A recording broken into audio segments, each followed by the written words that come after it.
A world, even a comic book world, consisting of Spanish gibberish-speaking giant lizards, leatherhead football games, mobsters, friendly and non-friendly zombies, giant apes and werewolves, among much more dysfunctionality, would lead one to assume that what exists would be a guaranteed mess. Eric Powell, however, has proved that under the right guidance it has the potential to be comic book gold. Through hard times, controversy, and good times, Powell has persisted and proven that his unconventional stories and plots have the ability to find a way to connect with readers. Welcome to House of Words, a podcast about writers, comics, and deeply dysfunctional plots. I am your host, Jason Nemore Hardin, and I invite you to join us as we explore the rise and the bizarre world of Eric Powell's The Goon.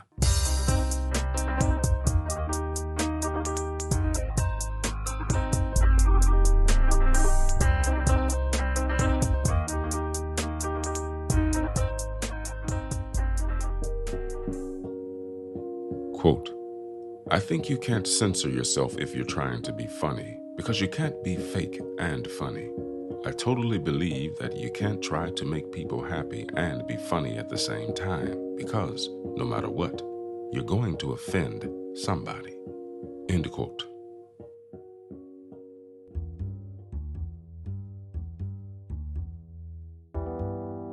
Growing up in the rural South, Powell describes his childhood as good, although creepy, not on account of personal matters, luckily, but because there were dark woods and old sheds all around. It looked like the backdrop of some 70s slasher horror movie, he would later joke. Autumn in particular sticks out in his memory, trees being all scraggly and dead, the leaves on the ground, old ramshackle sheds and old barns he and his friends used to play in. That was the atmosphere that would later shape his mind, steer him toward the content he'd find himself fascinated by, and inspire his own creations. He would naturally go on to develop a slightly twisted sense of humor, one that his older sister would take the brunt of. His room was right next to hers, so when she was a teenager and she would leave her room, he would sneak in and move this one specific doll around the room. First it would be subtle, but soon the doll's movements were undeniable. When confronted by his sister about the fact, he denied it. His sister eventually threw out the doll, but coincidentally, it was Eric's job to throw out the trash. So when he saw the doll, he put it back in her room, to an even greater reaction. Television became a big part of his childhood, with The Twilight Zone and The Andy Griffith Show being two of his favorites. He wanted to do special effects for big Hollywood productions at one point, but being from Tennessee and never having been out of state made this dream seem like an impossible one.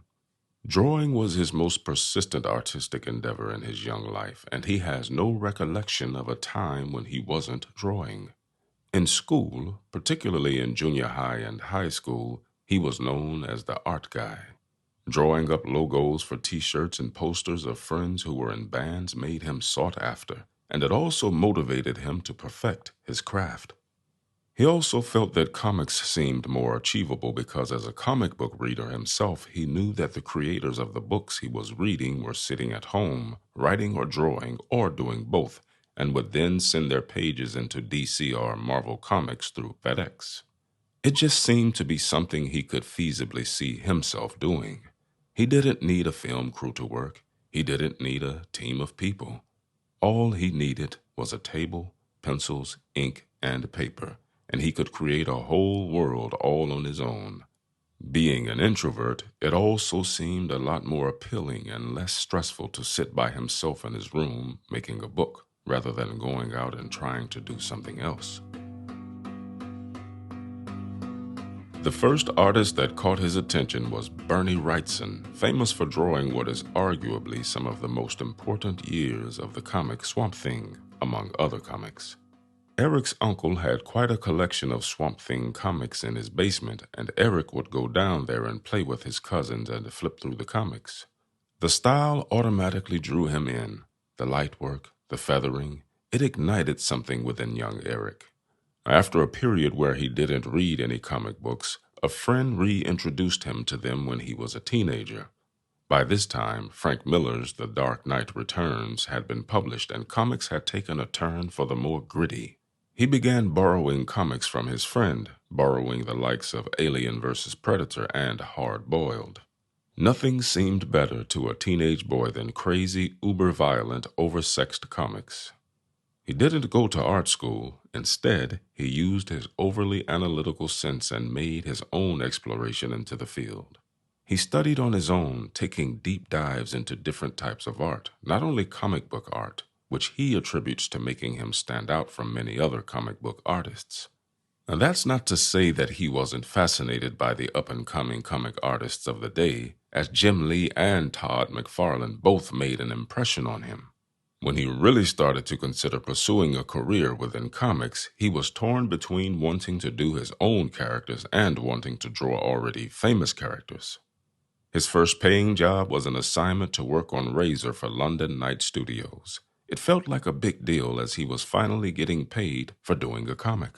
For a while following this first gig, he even got to draw for some of the bigger companies within the world of comics, but ultimately he found it unsatisfying and would soon create a character of his own to be reckoned with. Quote, I have a little notebook, and I get a funny idea and scribble it down. That's the great thing about the Goon. If there's something I want to draw, the issue I'm working on now, I wanted to draw a giant demonic gorilla with glowing eyes. All right, I can work that in somehow. End quote.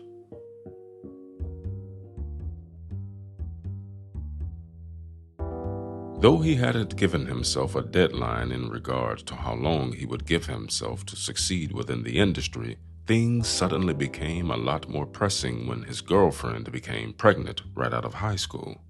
For a while, he considered attending the Memphis College of Art, but with a baby on the way, he couldn't envision living a 6-hour drive from home. Neither did he have the money to bring his girlfriend and child along with him, and finally concluded that he would have to stay home and take on whatever artwork that came his way while making ends meet through various small jobs. A ton of rejection letters followed, but he didn't let it stop him, though at times he did wonder if he really just sucked and couldn't see it himself.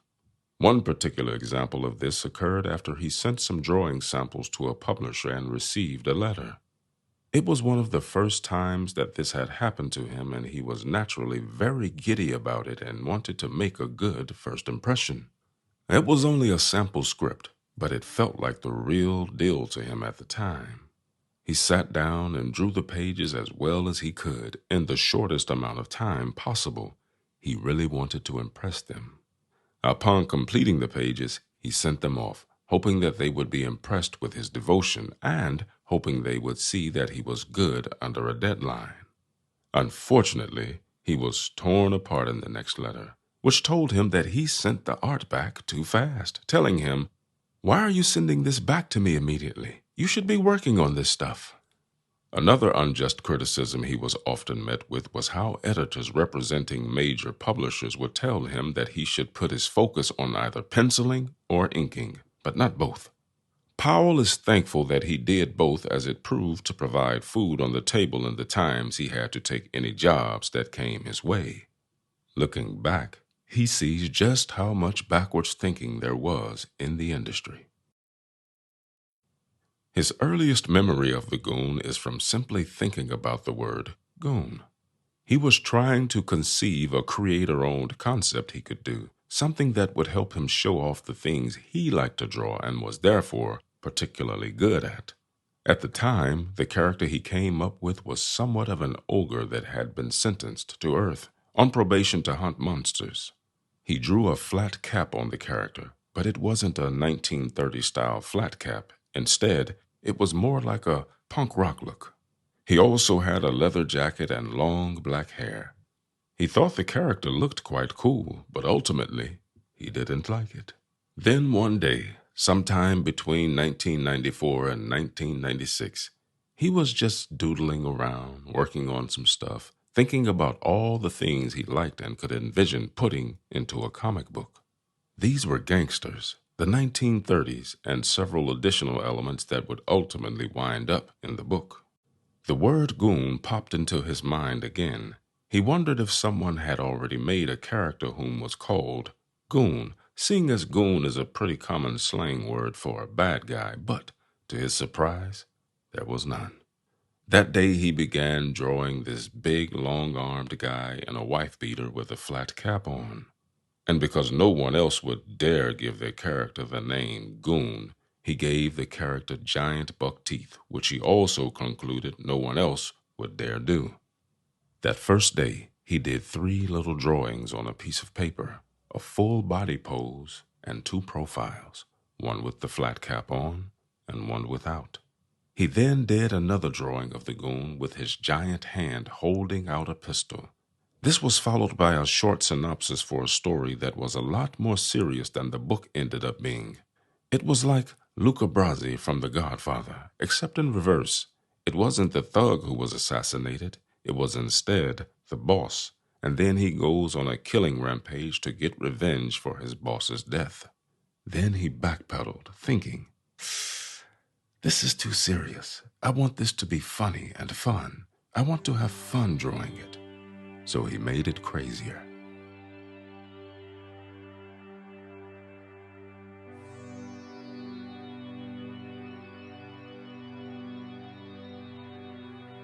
Five years later, Powell was working with publisher Avatar Press. He had everything concerning the Goon series planned out a year ahead, but after the release of the first comic book, Avatar declined to continue publishing the Goon. Following that, he had to wait for his contract with Avatar to expire before he could publish any more issues of the Goon. During that time, he did work on Dark Horse Comics, working on Buffy the Vampire Slayer comics as well as doing some inking for Marvel Comics. Then, almost as if it was the way fate intended it, all work dried up. It was a bleak time, and he even considered the chance that his career might be over. But something told him that he needed to pursue the concept of the Goon. The first time around, the first 3 issues, only of which the first had been released, had been poorly produced. He was fresh as a creator and was still developing his art, but a year later, having gained more experience, he felt that there was something to be done with it, and, most important, he liked doing the comic. He had come to like the characters and wanted to explore this developing world. With artwork drying up, Powell took a $5,000 loan from the bank. It was a frightening time as he had no idea as to how he would be able to pay it back. He put everything into resurrecting his character. He made a marketing plan and also planned ways to get the word out. Around the same time, he was doing some illustrations for a printer company that was trying to show off a new printer they had acquired. Instead of money, he told them that he wanted free printing, and a deal was made. In order to make it legitimate, however, he felt that he needed a comic book publisher, so he started his own company and gave it the name Albatross Exploding Funny Books.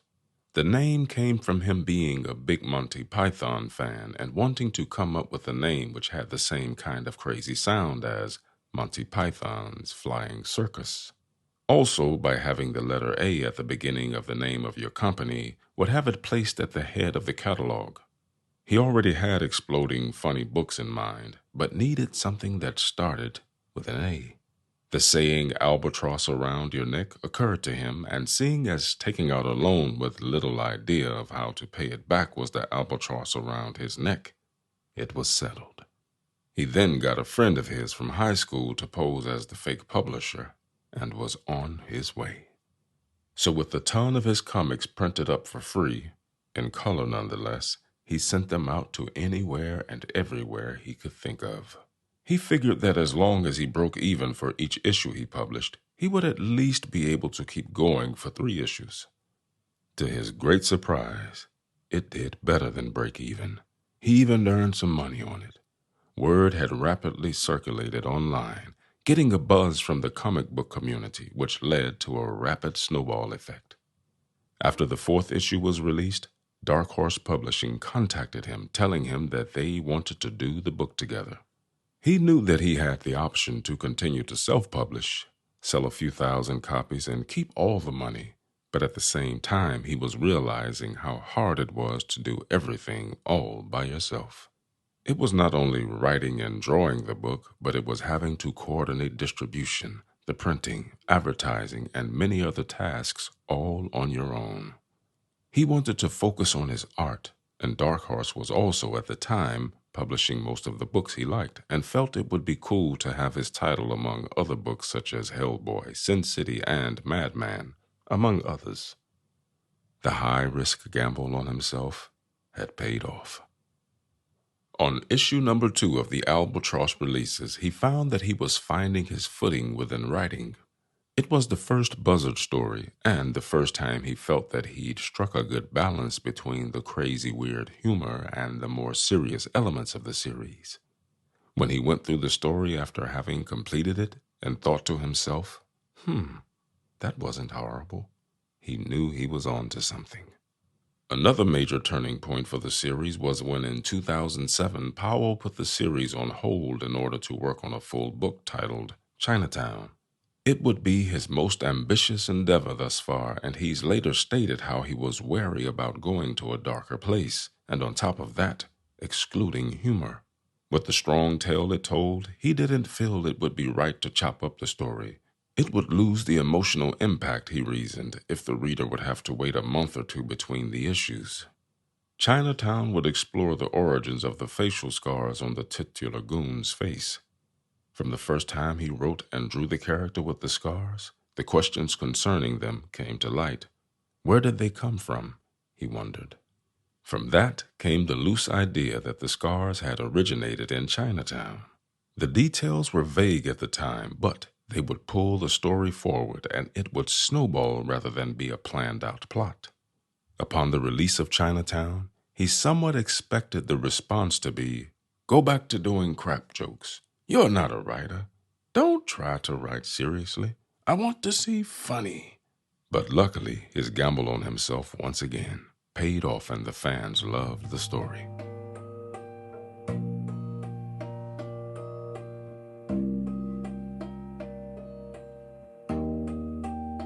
Concerning his writing routine and creative process, Eric's days start off slow, sitting down by the table and doodling around a panel in order to get warmed up. He doesn't do sketches on a sketchbook, feeling that it's wasting time. Instead, he goes straight for the panel. He usually skips around between pages, but doesn't do anything major until later in the day. The sketchbook does, however, come out at random times for compulsive drawings. If he's going somewhere, a bookstore or an art store, he always brings a sketchbook with him. Now, depending on what he's doing, whether it's drawing or writing, he has his own routine for each. If he's writing, he needs total silence. That means no TV and no music, not even as background noise. He needs to focus fully on the task at hand, or else he gets distracted. And when he's laying things out, meaning drawing the initial sketches and setting out how the pages will look, he is more flexible and allows himself to have some music in the background, though it's usually something he's listened to before and doesn't distract him from the script-to-drawing process. When he's inking, applying watercolor, or tightening up pencil work, he'll listen to audiobooks or the news or an audio commentary for a movie. What differentiates him from many other cartoonists is how he works script-wise. He doesn't work from a full script. Instead, he'll go through and kind of map out the story. When he has the layout done and knows what he wants the book to be about, for instance, if he wants the Goon to wrestle alligators, he goes through the story trying to write all the dialogue as he hears it in his head, as if he's listening to the conversations in real time. In his opinion, it really helps as he doesn't need to jump back and forth between breaking down the page and writing a little dialogue, and then breaking down some more, and then writing some more dialogue. Instead, he devotes fully to the dialogue, setting it up as completely as possible, and then he uses the dialogue as a sort of thumbnail. He doesn't have a script which tells him how many panels are on each page. Instead, it's just dialogue, which means that he's still writing the script as he's doing the layouts. This, he feels, gives a better, more organic final product. The laying out process is very structured. with the schedule worked out so he knows how many days he'll need to draw each page and how long it will take to ink, and that way have a pretty clear estimate about when a page, and ultimately the book, will be completed and good to go. If he has everything laid out and has the dialogue in order, he usually spends around 3 to 4 weeks to complete an issue. That being said, he admitted in 2012 that up until that point, he hadn't completed a single issue of the Goon that he didn't wish he had more time to do on account of there being something wrong with all of them. Which is why he feels that his paintings, which wind up on the cover of the collected issues, are so much better than what is inside of the covers, as he simply had more time to work on them.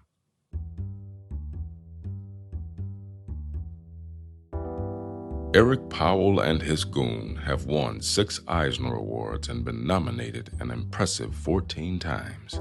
Additionally, it was confirmed in July of this year, 2022, that the movie that has been in development since 2008 will finally come to fruition through Netflix.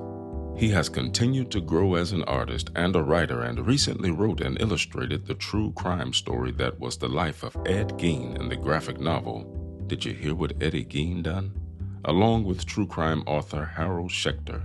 It was released under his own publishing company, the resurrected Albatross Exploding Funny Books, which is also the home of future releases of The Goon. He has stated he never worries about running out of ideas for the series as it wasn't ever a concept book. It was and is simply a story centered around its characters. In his words, the first time you see them, you get the gist of what they're about. You have the big burly guy and a little mean-looking sidekick with beady eyes, and you can almost hear the conversations already. So he could take these two characters and plop them into any scenario he could see fit and just let them run free. Later he would add, "There's not going to be an end to the story because I don't want there to be. When I'm 70 years old and I want to do a The Goon comic, I can just sit down and do a comic and I'm not screwing up any kind of continuity or anything." As usual, let me leave you with a quote from the artist himself. "A lot of people can't handle insecurity. They're insecure about that they're doing and they quit, whereas I'm really insecure about it.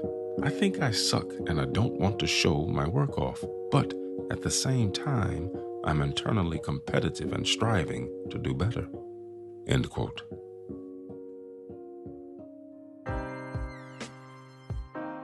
Thank you for listening. I hope you've enjoyed this episode and will spread the word about the podcast. Once again, I have been your host, Jason Nemore Harden.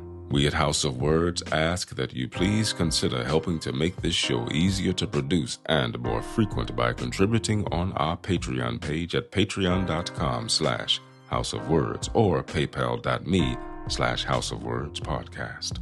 Alternatively, you can subscribe and encourage others to subscribe to our YouTube page, House of Words Podcast.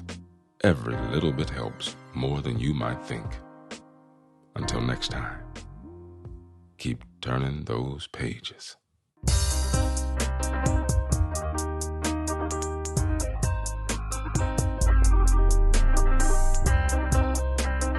House of Words is written and produced by Cristo M. Sanchez. Narrated and written by me, Jason Nemore Harden. And music by Creature 9 and Wood. All rights and ownership belong to Cristo M. Sanchez and Jason Nemore Harden.